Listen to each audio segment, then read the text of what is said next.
I'm MEGHAN MOE BEITIKS. I'm currently an interdisciplinary studio art lecturer at the University of Florida, and I'm just going to give a brief overview of my work. So this was a major project that I created during and immediately after my grad school studies at the School of the Art Institute of Chicago.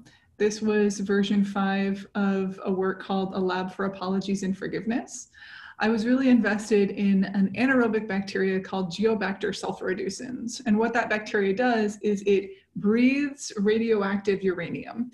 And in breathing it, it reduces its molecular form from a water-soluble form to a form that is not water-soluble. So it's a bacteria that has been used to actually remediate radioactive uranium on former nuclear testing grounds. So I was just totally fascinated that there was a bacteria that existed that could breathe radioactive material, this like toxic waste that we know to be poisonous to us for tens of thousands of years, and that we generally regard as this like kind of impossible material to engage with.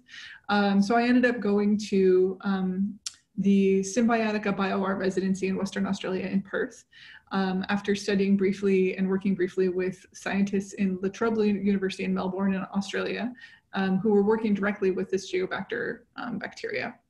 And then I went back to Symbiotica in Perth and worked within their BioArt residency to create a gassing station for Geobacter sulforeducens. By gassing station, it sounds really scary, but what it means is that you're essentially creating a device that forces all the oxygen out of a given test tube so that you can grow anaerobic bacteria in that test tube.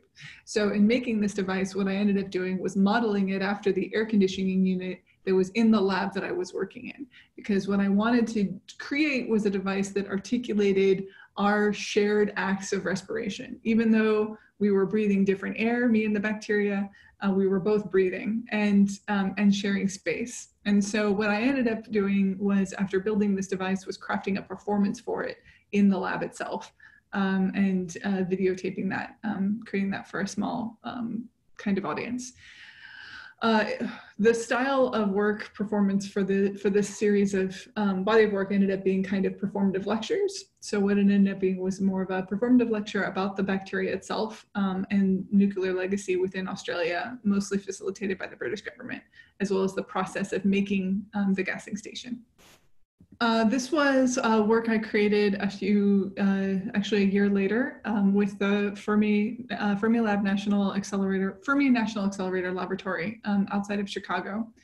The Fermi National Accelerator Laboratory studies particles. Right now it studies neutrinos, which are this ubiquitous subatomic particle. They're really part of everything. They're passing through everything, every molecule of your body right now.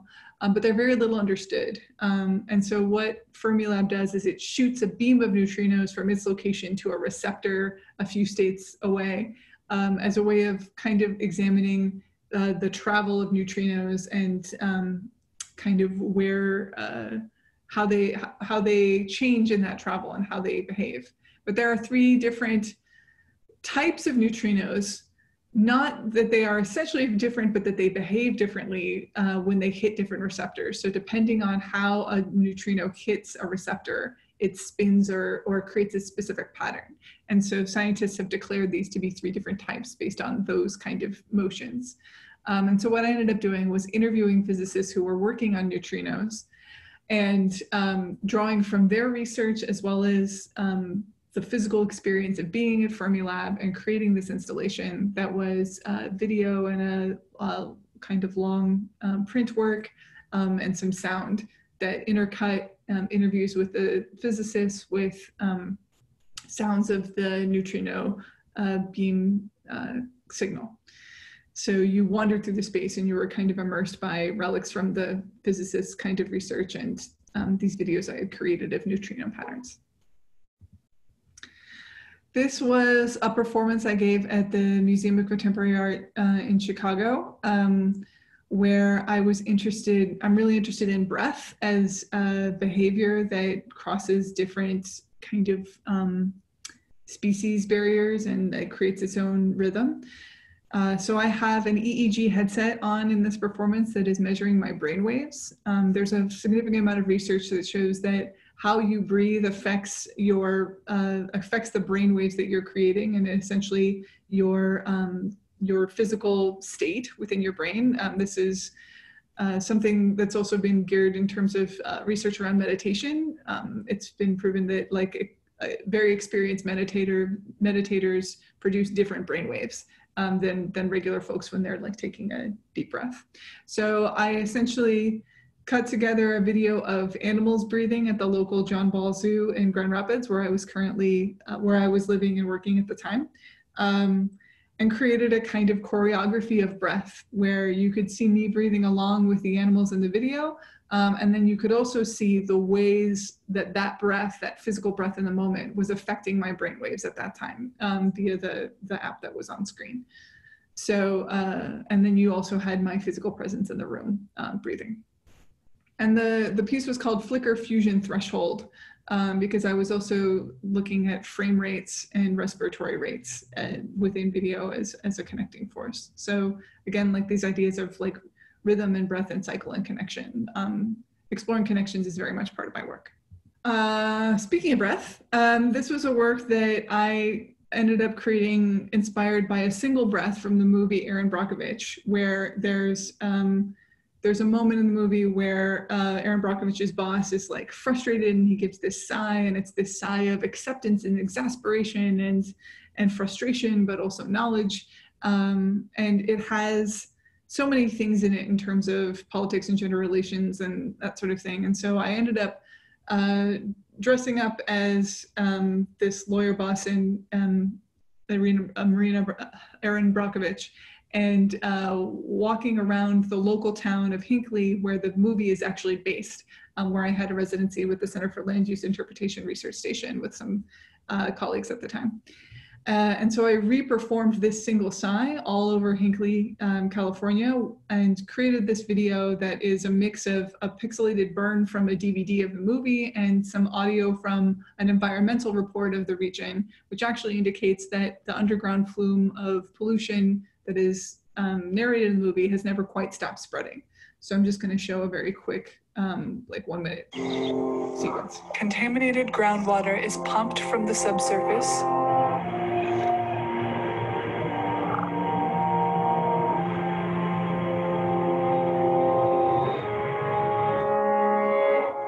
Also called the aquifer, to contain the contamination plume.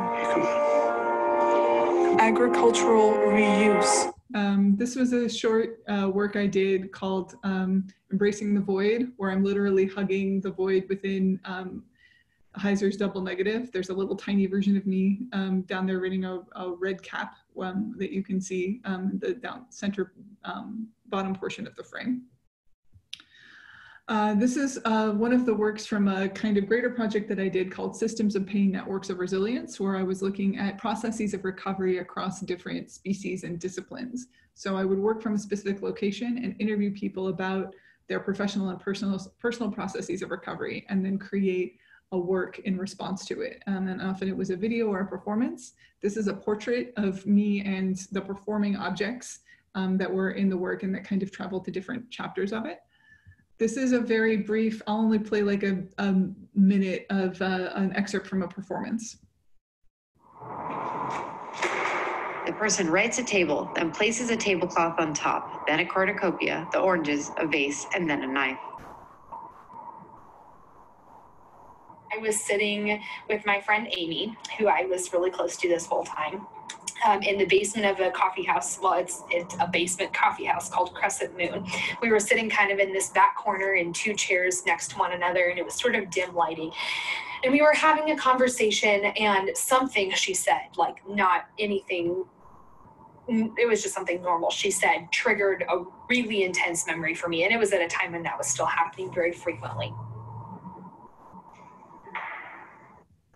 So in that work, I talked to people in different locations, and sometimes they will have gone through a physical injury or traumatic experience, or they will have worked in with, for instance, animals recovering from abuse, or they work as an ecological restorationist. And kind of the goal was to try and find connections within this structure vocabulary that I had set up at every location. So this is a still from a different video where I'm working in upstate New York and have a moment of presence with a goat that while interviews from that location play. And this was a performance version of that in Santa Fe, which was largely centered around beavers and water rights pertaining to the Santa Fe River. At least those were all of the stories that came through in the interviews. And again, kind of rearranging these objects. And this project, Systems of Pain, got an overview exhibition at the Dixon Center in Sugar Grove, Illinois at Waubonsie Community College. So this is kind of a remounting of that work in that location. And this was an interactive video version of that work that was located in that exhibition. And just as a fun thing to wrap up, because Systems of Pain is kind of a heavier project, one of the things that I was doing when I was living in Grand Rapids was occasionally doing half dome designs for the local planetarium and the concerts that were being held there, but still kind of staying true to my intentions of drawing connections and bringing in a sense of wonder in the environment to the work. And I'm happy to answer any questions. I'm going to try. Is there activist intentions, or do you use these elements of science and knowledge, not invisible knowledge that affects material, just as part of scenarios for your performance? Or do you have any activist intentions to awaken consciousness of certain problems? I think in the past, I've had an intention for my work to be like not didactic and to not take a specific stance, but just to draw connections. But kind of as I get older, that becomes less and less of a crucial concern for me. Like I'm less and less interested in occupying a safe or a neutral zone, and more willing to assert my perspective and framework. And whether or not to do so is an activist intention, I think, is maybe not necessarily up for me to judge. But I will say that I do think that human conflict impacts. The first question? Well, no, I think you got it. What is your perception then? How would you name it? What is my perception and how would I name it? You say you don't want to be didactic. You just want to your perception of these combinations to come through. I'd say that was true of my work up until recently, but I think more recently I'm less apologetic around that point. And that I think what I believe kind of at my core is that human conflict impacts the environment, and that conversely systemic and resources and systems can enable or prevent human conflict. So I see things as being entangled. And I do think articulating that entanglement is important to understanding who we are in the world and who we are in relationship to each other. And I think previously I was trying to approach that a little bit more diplomatically, like, oh, if we all just, draw connections and share space, then everything's going to be fine. But the current time is really informing me that that's not necessarily always true, and that that sometimes it's actually more important to draw protective boundaries than it is to make connections.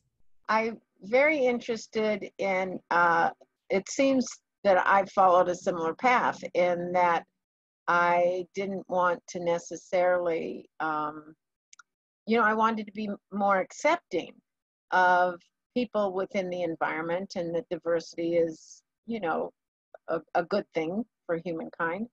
But as I get older, I've come to realize too that boundaries are also important. Our bodies have a skin, and that skin is a boundary, and it is a protector. And within our body, we have constant boundaries, and it is what enables us to actually make connections, interact. And I did have a question in there. I mean, I think if that's also your comment, that's beautiful, and I agree. So I'm like, yes, well said. Like, Oh, okay. you Well, I know, was going to say, have you discovered that there is a resolve for you as you are shifting in your perspectives of what is and what is not? I think that I think that the tools that I've gained in my practice so far haven't lost their relevance or significance, but I think that I am less inclined to regard them as ubiquitous or universal. And that my perpetual kind of edge of growth is being able to, in my work and also in how I'm being a human in the world, be widely accepting of a variety of different like social and cultural tools, and keep the eye on the prize, as it were. Like keep an eye on like, well, what's really at stake here, or what's really the question in the work or in this relationship. Because I think that we get really caught up in devising new tools that then become their own norms or paradigms. And I think Patton Oswalt has a great kind of rant on political correctness in that sense, where on the one hand, we want to be gracious and respectful of language, and we want to be constantly learning about like language that demonstrates understanding and an effort at respect and understanding. But at the same time, we also need to keep in mind intentions and, well, not even intentions, because intention and impact are very different things, but we need to be asking ourselves constantly, like, essentially, what's at stake here? And I think the Black Lives Matter, like, worldwide movements are kind of really forcefully asking that question in a really important way.